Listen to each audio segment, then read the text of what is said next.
আসসালামু আলাইকুম প্রিয় ভিউয়ার্স, কেমন আছেন সবাই? আশা করি সবাই ভালো আছেন, সুস্থ আছেন। তো বরাবরের মতো আজও আরেকটা খেলা নিয়ে উপস্থিত হলাম। তো বেশি কথা না বাড়িয়ে আমরা খেলাটা শুরু করা যাক। তো বন্ধুরা, খেলাটির নাম হচ্ছে চক বেঁধে রিং খেলা। তো এই ভিডিওটা দেখলে আপনারা বুঝতে পারবেন যে এটা কি খেলা। তো আপনারা ভিডিওটা দেখেন। তো আমরা খেলাটা শুরু করে দিচ্ছি এখন।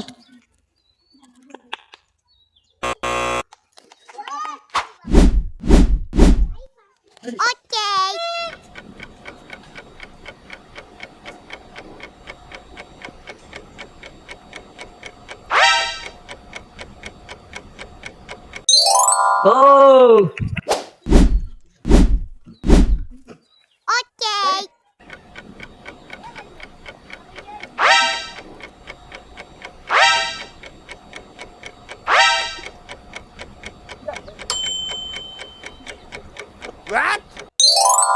ও তালি তালি তালি।